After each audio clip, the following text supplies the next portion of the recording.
राजस्थान के एक छोटे से गांव में हिंगोना जैसा ही एक गांव था। धूल भरी पगडंडियां, टूटे कच्चे घर और दूर दूर तक फैले सूखे खेत। उसी गांव में रहता था गरीब किसान रामू। रामू के पास सिर्फ 2 बीघा जमीन थी। घर में बुरी मां, पत्नी गीता और 8 साल का बेटा छोटू था। गरीबी इतनी थी कि कई बार रात को सिर्फ नमक रोटी खाकर सोना पड़ता था। गांव वाले कहते थे, रामू की किस्मत ही फूटी है।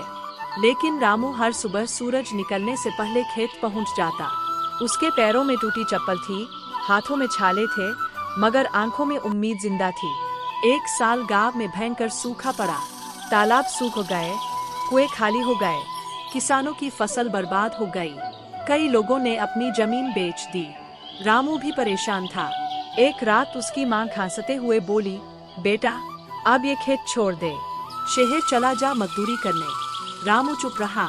उसने मिट्टी उठाकर माथे से लगाई और बोला, माँ, ये मिट्टी ही मेरी पहचान है। अगले दिन उसने गांव के साहूकार से कर्ज मांगा। साहूकार हंसा और बोला, तेरे पास गिरवी रखने को है क्या? रामू ने जेब से एक पुराना चांदी का सिक्का निकाला। वह सिक्का उसके पिता की आखिरी निशानी था। बस यही बचा है। साहूकार ने सिक्का लिया और थोड़े पैसे दे दिए। रामू ने उन पैसों से बीज खरीदे। गांव वाले उसका मजाक उड़ाने लगे, अरे पागल है, सूखी जमीन में बीज बो रहा है। लेकिन रामू हर दिन खेत में मेहनत करता रहा। वह सुबह कुएं से बाल्टी बाल्टी पानी लाता और पौधों में डालता। धीरे धीरे छोटे छोटे हरे पौधे निकल आए। रामू की आंखों में चमक आ गई, मगर किस्मत को शायद अभी और इम्तिहान लेना था। एक रात तेज आंधी और बारिश आई। बिजली कड़कने लगी। गांव के लोग घरों में छिप गए। रामू भागता हुआ खेत पहुंचा।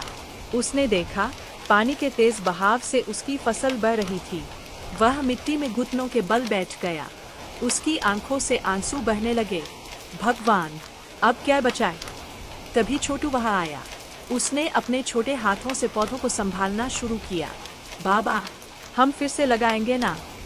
रामू ने बेटे की तरफ देखा। उस मासूम चेहरे में उसे नई ताकत दिखाई दी। अगली सुबह गांव वाले हैरान थे।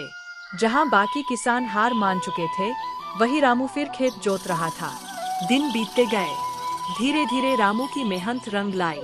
उसकी फसल पूरे गांव में सबसे अच्छी निकली। सुनहरे गेहूं की बालियां हवा में लहरा रही थीं। गांव वाले अब उसकी तारीफ करने लगे।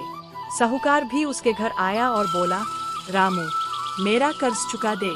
रामू अंदर गया और एक कपड़े में लिपटा वही पुराना चांदी का सिक्का लेकर आया।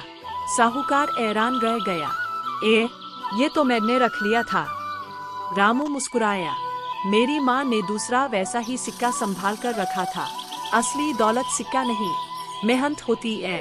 उस दिन गांव के बच्चों ने पहली बार रामू को गरीब किसान नहीं, बल्कि मिट्टी का राजा कहा। रामू ने अपनी फसल का कुछ हिस्सा गांव के उन लोगों में बांट दिया जिनके घर में खाने को कुछ नहीं था। रात को वह अपने खेत के बीच खड़ा आसमान देख रहा था।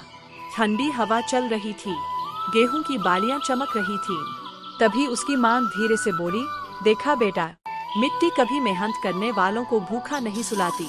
रामू की आंखें भर आईं। उसने मिट्टी उठाकर माथे से लगाई और मुस्कुराते हुए कहा, ये खेत ही मेरा मंदिर है और मेहनत मेरी पूजा। उस रात गांव में पहली बार किसी गरीब किसान के घर से खुशियों की रोशनी निकल रही थी।